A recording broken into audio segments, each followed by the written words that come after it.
Candy, Kathleen. I'm the third, actually. My sister Susan isn't here today, or Susie. I wanted to start. Please open. Now would be a good time. I wanted to say something about Jack Crabtree, because he didn't get the short straw and have to do the Saturday morning memorial service for a stranger. We have like a 50-year relationship with Jack, and my mother loved him. And not just because he was so wonderful, but he blew into town. He's this young guy, and he's running this organization for young people. And as a parent, and I'm on the other side of the divide, you're always looking for help.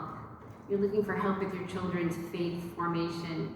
And you try, but we've all been there when you take your kid to church and you think, oh, this is a great sermon, and you look over to see if they're listening and they're asleep. Or you send them to vacation Bible school and everyone's a middle-aged lady like their mom. And then Jack comes along with Stosh and Pete Vanacore and the staff, and they were young guys and you could relate to them. And I was a Christian. I took my faith seriously young, and it was somewhere where there were other people that did it, and then there were other people that hadn't made a decision yet for faith, and it was just such a great organization to bring young people in, and Jack has such a gift. And now he's Heather's pastor, and I think Jack goes home at night and says, "Dear Lord, how long? How long must I put up with these hurries?" And the answer is forever. So thank you, Jack. And Mom would be so honored to have the collection or the donation go for Youth for Christ, because as I like to say, she opened her home, Dad opened his wallet. That's kind of the way it goes, right, honey? And so she would be honored to have, them, honored today. All right, getting back to Mom.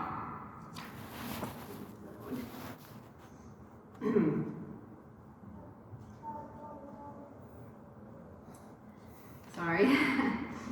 C.S. Lewis's personal secretary, Walter Hooper, had said about Lewis that he was the most thoroughly converted man he had ever known. And that's how I always thought about Mom. Wholly, completely, thoroughly converted. She became a serious Christian in her late 30s, and when she found Jesus, she put her hand to that plow, and she never looked back. And she was relentless in sharing her faith. As her obituary said, you would walk in the house, find her talking to some random person about Jesus. If you went upstairs to brush your teeth, you came down, she was telling your friend about Jesus. If the postman lingered at the mailbox, she was telling him about Jesus. She just had a gorgeous faith and a love, a special, genuine love of Christ that honestly, I only aspire to. And she raised us so carefully with that 7 a.m. Bible studies before school. Oh my gosh. And I remember once 6:30. At Pat, at least we got the good stuff, because we were the older ones. We got Genesis, Pat was like, we're in Numbers. Oh my gosh, no. But, she was a relentless Thursday night prayer and her 40-year women's Bible study on Tuesday morning. I mean, she was just amazing. My dear friend Charla, who was one of my college roommates, we were speaking when Mom died, and 2 weeks ago, and she said, Candy, do you remember we'd be having a Bible study in your room, and we'd have a question, and you would say, let me call my mom.